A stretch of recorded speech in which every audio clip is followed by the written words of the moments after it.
So did any of you find a question? Or does a question come to mind now? And as we often do, the reminder that all questions are good questions, and none of them need to be prefaced with, well, this is probably a dumb question. So, okay, a couple. Cynthia. I have a question about trust. Because it seems like in the Kagyu tradition, there's this emphasis put on finding a teacher and developing a relationship and essentially developing a kind of trust that this person has qualities that you want to somehow come to embody yourself at some point. But trust, you know, when you talk about it being Mother's Day, for me that just brings up a lot of issues around trust, you know, in people that I do or do not trust. And if you could talk about how you develop that relationship, and even if you could expand on it to say, I was reading something about how whoever your Lama might be, so let's say Lama Michael was here, that Lama in the Kagyu tradition would be somehow a representation of the Karmapa, that there's this connection from the Karmapa to your Lama. And so that's kind of a big question, I think, with both little pieces to it and big pieces to it. And you can address any of it you want, but those are the things I'm thinking about.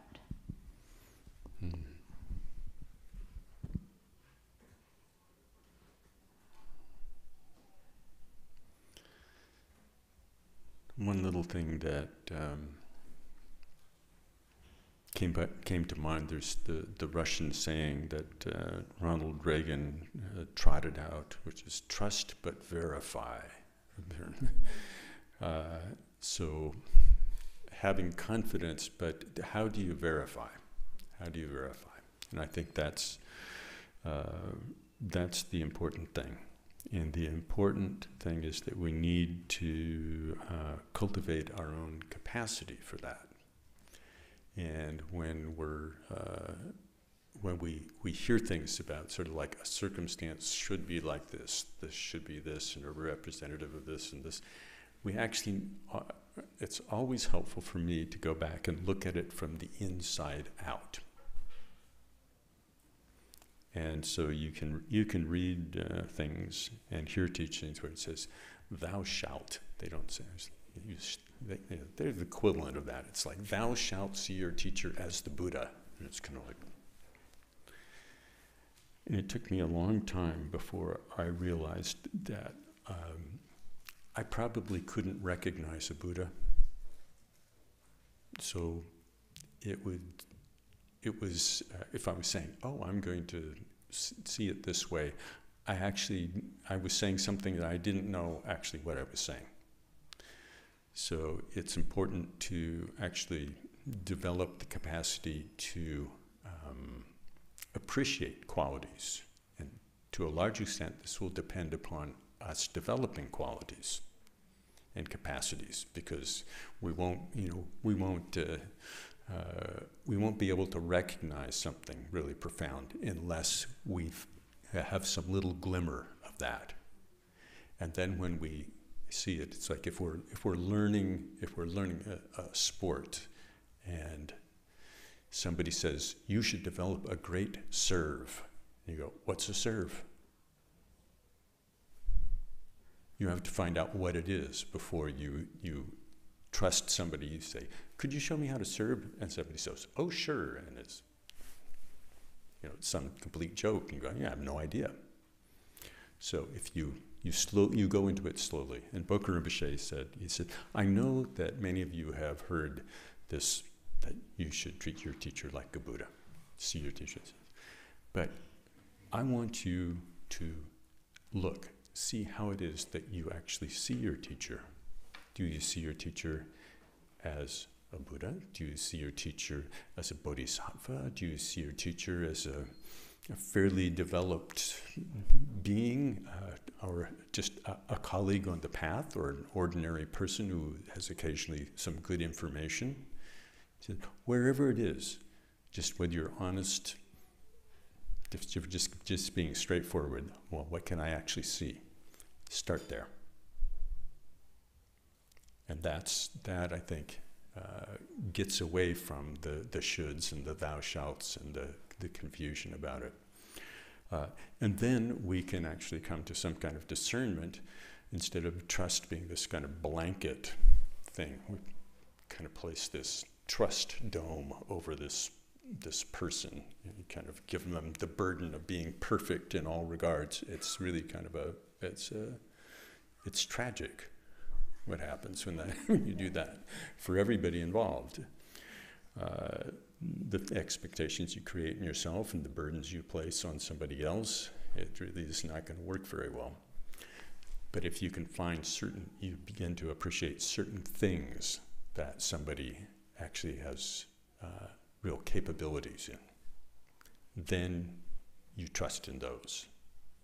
But it's in proportion to what you can actually see in your own experience. One of the ways that, you're talking about relationship with teacher, and one of the ways that the idea of a quote, root teacher is defined is the one who provides the instructions that wakes you up to recognition of your own nature of mind. And it sticks. So it's good, you can have a sort of a provisional sense that this is a very, very important relationship, but until we actually have that own experience from our own side, then it's premature to be kind of getting ahead of ourselves. We shouldn't get ahead of ourselves. So I think very, very good, very essential to stay step by step.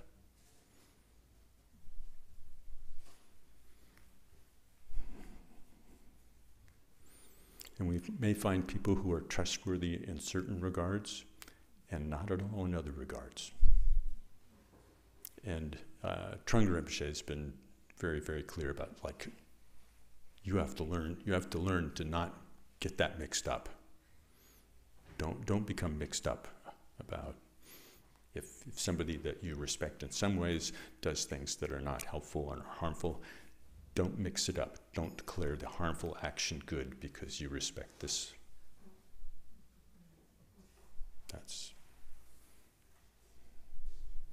And from our own side, that can be helpful too, because if we place them in the giant trust dome and something happens, then the trust bubble bursts. The whole thing is gone.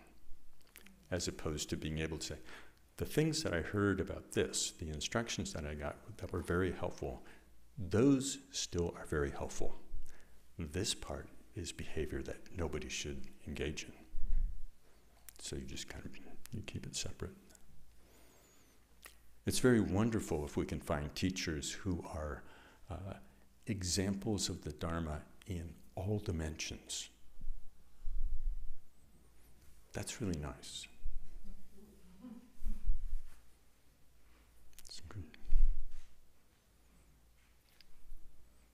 Anything left on that?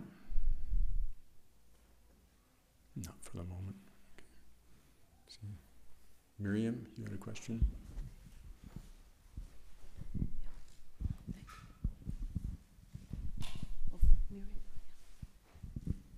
Hi. I don't know if this is the appropriate time to ask this or not, but I was wondering if you could give us some basic information about the people in retreat at Goldendale, about what their daily routines are, because I wouldn't want to ask them personally basic questions, but I'm curious about how many hours a day they meditate and if they're allowed to talk to each other and just basic things like that. Let's see. They're not on silence the whole time. Some people will do periods of silence, and I don't know all the disciplines, but they're definitely not always on silence. Some people will do more silence than others. As far as the daily schedule, how many hours a day are they practicing? 12 or 14 hours. They start at 4. Yeah, start at 4. Get up at 4. First session's 4 a.m. Yeah, first session 4 a.m. goes to about 9 or so, 9:30, with meal breaks and some breaks. There's a couple of sessions of practice that they do as groups, in group, in the morning, in the afternoon, or evening. The rest of the time they're doing practice in their own cabin. So that's kind of the rough outline of the rhythm of retreat. No weekends.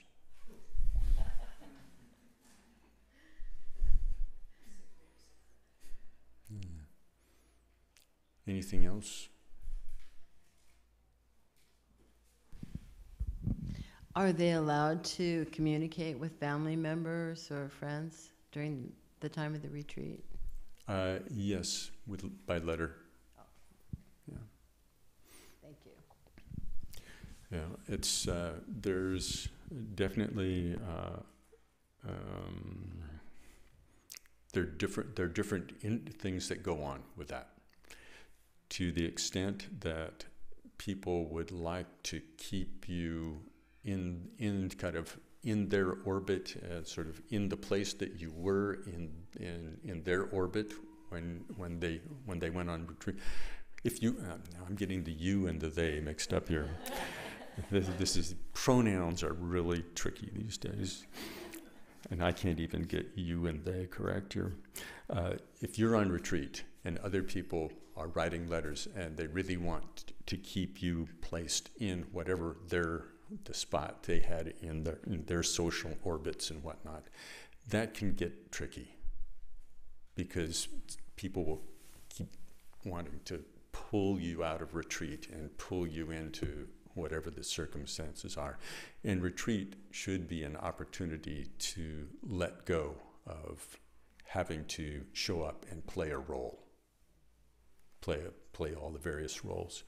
So from that point of view, it's less communication, and certainly less communication that's really about that kind of social negotiations. Less is better. But it can also be kind of an anchor of connection, so you still feel kind of some sense of the vividness of connection. I think it's very different for different people, and it will be different at different times during the retreat.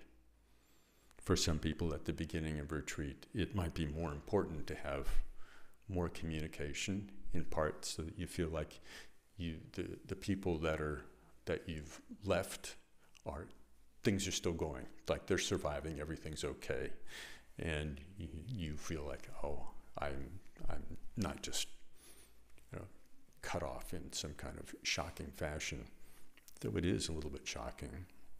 It's actually very useful to have that shock, kind of like, then there you are. So who am I without all my social jobs, without fulfilling this social role or that social role or this job or that job?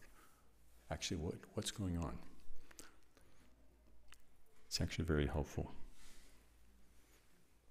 Yeah. Want to add anything?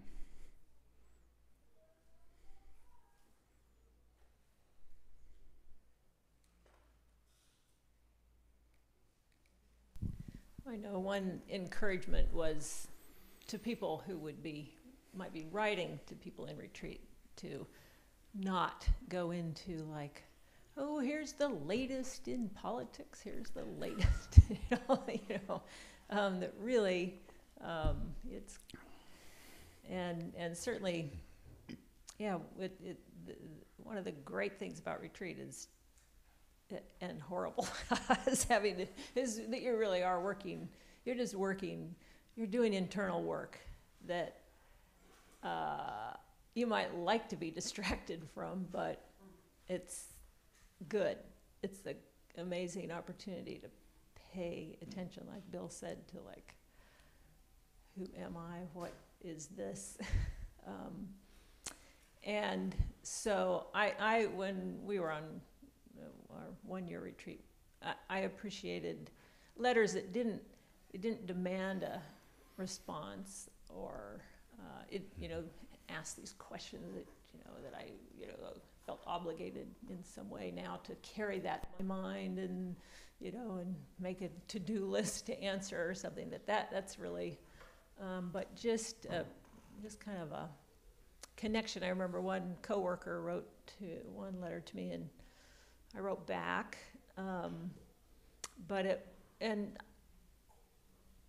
anyway, after the retreat, he said he kept that letter, was the most inspiring thing to him or something, which I don't remember having any idea why, but anyways, but it was nice. It was just one letter, and it didn't have to be something that went on and on. One thing the retreatants do know is when on our community listserv, people often post something about health issues or deaths in their circle of connections, and those where prayers are requested, those are forwarded to the retreatants. And that is something that they keep in mind, and so you can kind of see that kind of basic connection is quite relevant, because it's kind of why you're practicing is because there is that suffering, there is death, there is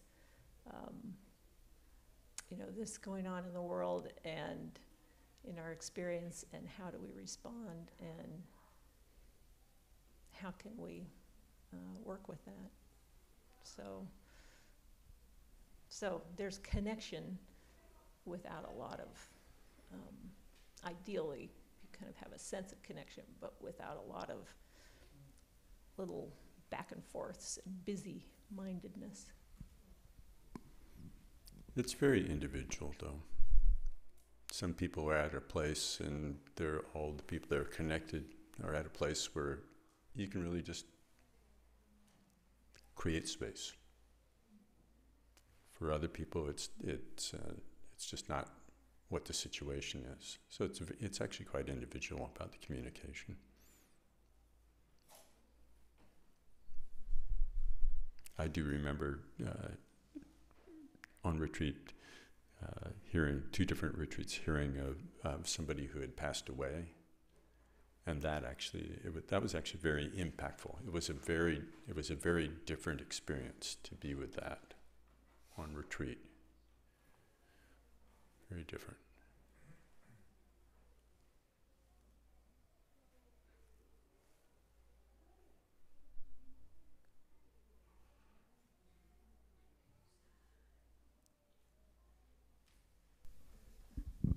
Hi. I've had an interesting 3 weeks being sick. And during the time I was sick, I was trying to meditate. I was trying to maintain a daily practice. And I was wondering if you could speak to meditating during illness or meditating your way through pain.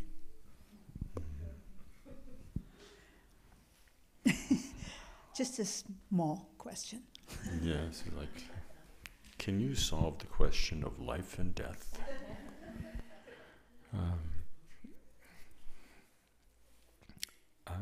Either blessedly or unfortunately, I rarely, I don't have much experience with this. There are a few times when I don't get sick that often, and I don't have real chronic things. They're different things, but Dora's actually had a lot more experience with it than me. Which unfortunately doesn't make me feel very expert. I don't feel like I got to the bottom of it, but I learned definitely some things. So actually in my 1-year retreat, after 8 months of all this 12-hour day sitting cross-legged, my body let me know that something was getting too stretched out or too worn out or too something. So structurally, anyway, just had developed pain that then just became ongoing, and I couldn't sit anymore. So then being in retreat, that was the definition of what I was supposed to be doing. Couldn't do that, so then I did try meditating standing, and then after a while that was also causing the pain, and so then I was meditating lying down, and I had a position. First I was lying on my back, which is quite an acceptable meditation posture, but then I started getting pain while lying on my back, so then I tried my sides, and I got bursitis from lying on my side. Anyway, it went on. So, and meanwhile, I did not know what was the cause of my, and I finally had a consultation by phone with a doctor, and I tried, following that advice, and 6 weeks later, and then 6 weeks later, and nothing actually worked, helped. So I had then a mental situation of not just there's pain, but it's like, what is it? What can, and maybe, and maybe it's this, and maybe it's that. Meanwhile, I got bit by a tick, and so then I found out somebody on the retreat land had, I thought, oh, well, no big deal. Don't think they probably have Lyme disease here. Oh, somebody on the retreat land that we were on had gotten Lyme disease previously. So do I have Lyme disease? Does that explain it all? Anyway, so that was another whole. So anyway, just to say,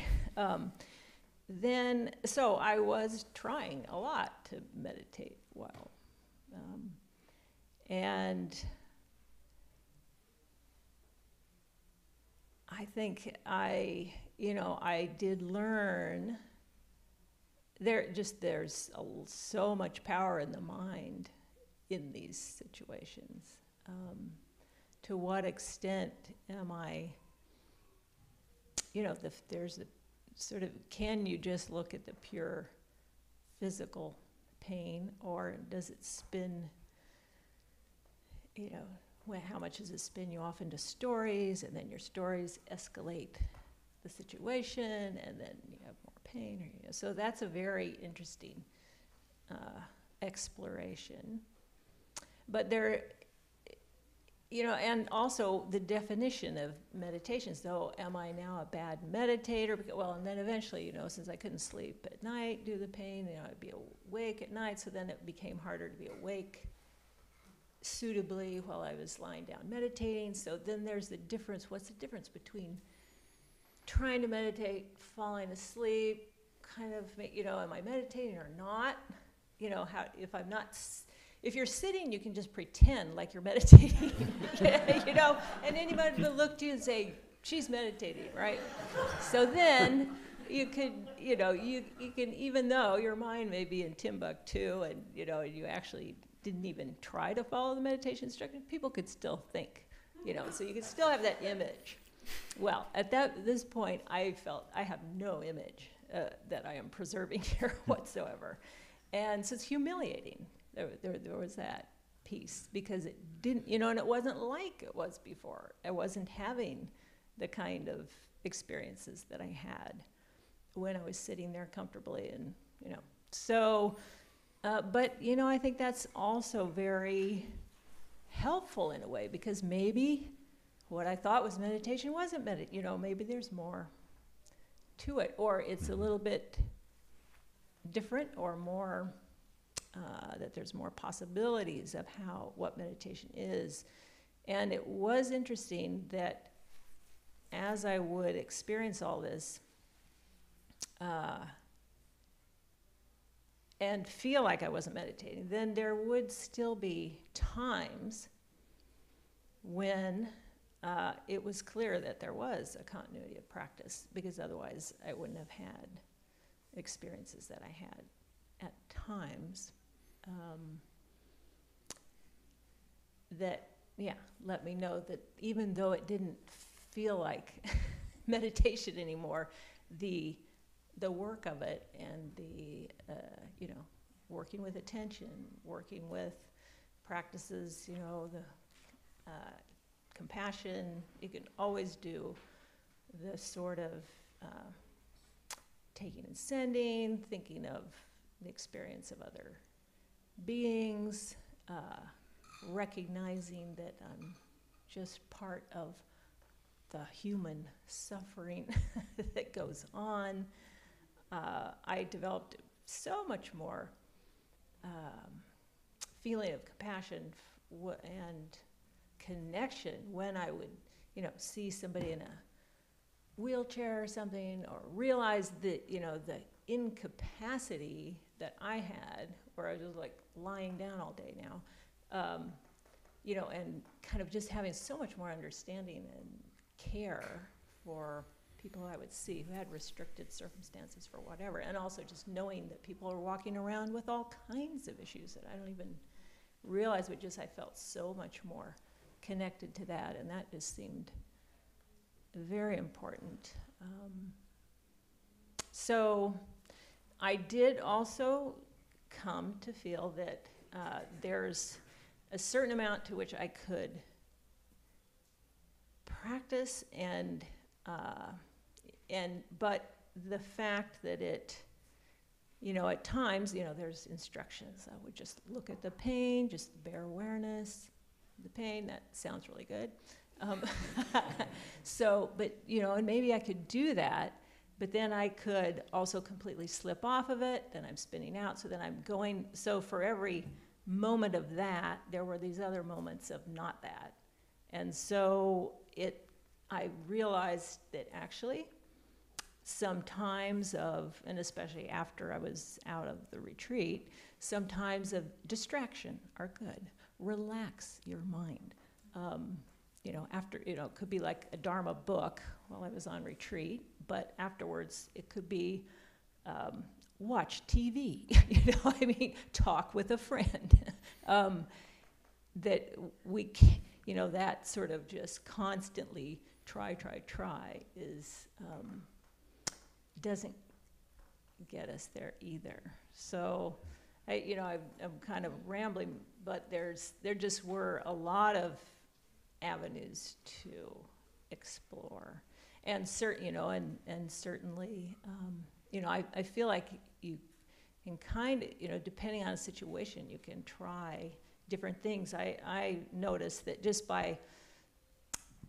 since my pain was actually connected with sitting, or with whatever I could do at the time, I found that just observing the pain was actually not so good, because it just intensified.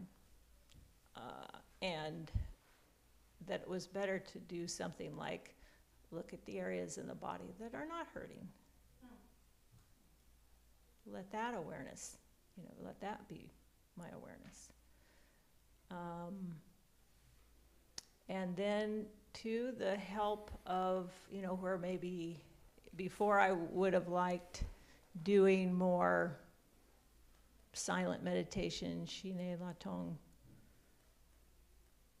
with this things going on in my mind, practices with a mantra, were more helpful, because it really could, you know, kind of work, just take my mind and have my mind on something in a way. So I feel like kind of experimenting, but then later when I was getting a little bit better, I found like standing in nature and meditating standing when I didn't have so much pain, and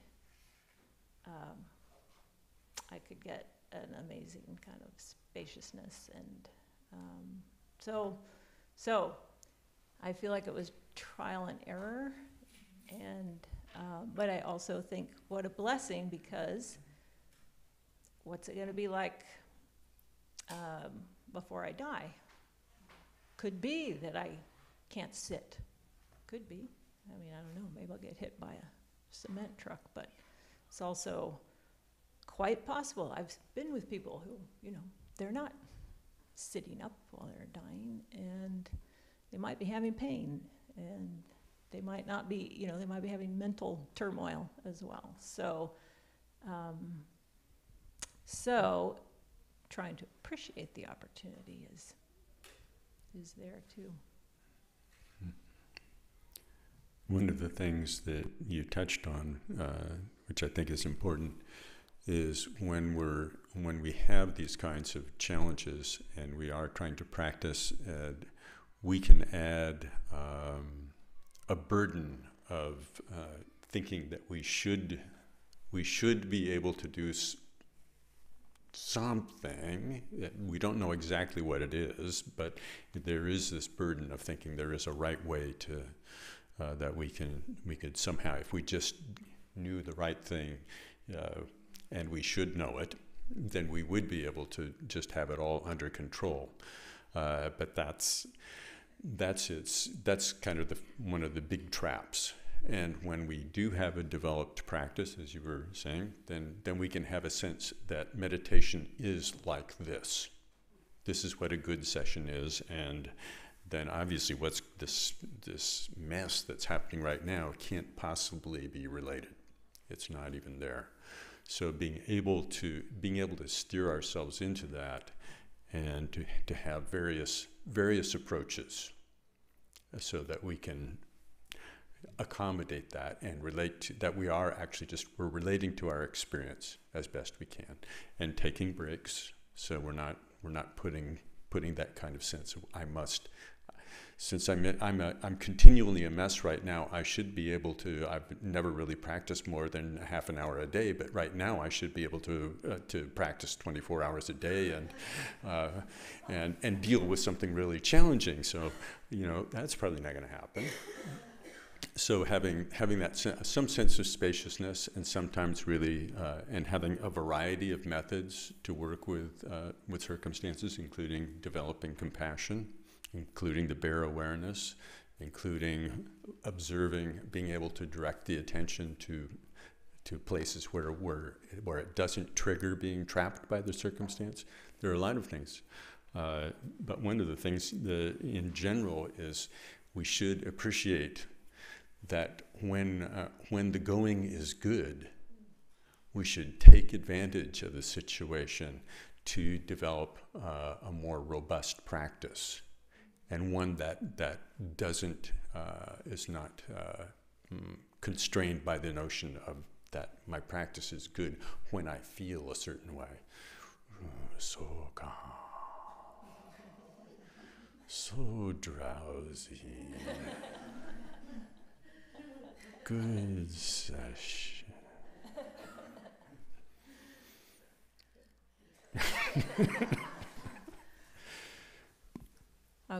I just want to add one other little practical thing that I got onto later on, which was, well, I had insomnia also. So, well, anyway, whether it was in the middle of the night or even in the day, I found it was helpful I had some recordings, actually we have it here in the bookstore, but it could be any, basically guided meditations. And that is helpful, because that way, if I'm if I'm drifting, you know, and not quite able to kind of maintain my attention with the practice evenly, then having someone there who I'm coming back to and tuning in, and that really became very helpful.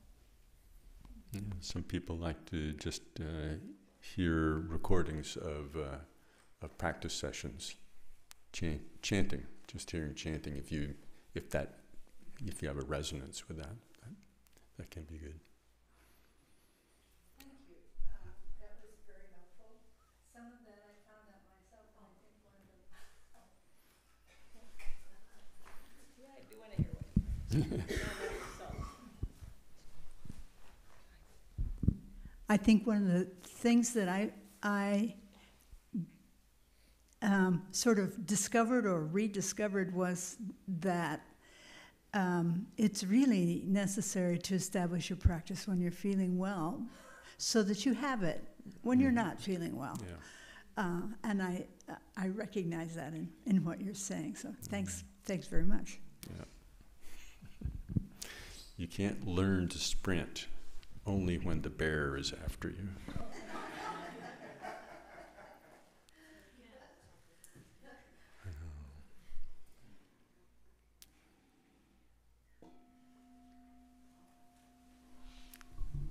So thank you all again, and may we dedicate holding some vividness in our mind about our connection to all beings in whatever state of experience they might be in, wishing for liberation of all of us. May I quickly realize Mahamudra and establish all beings without exception in this state.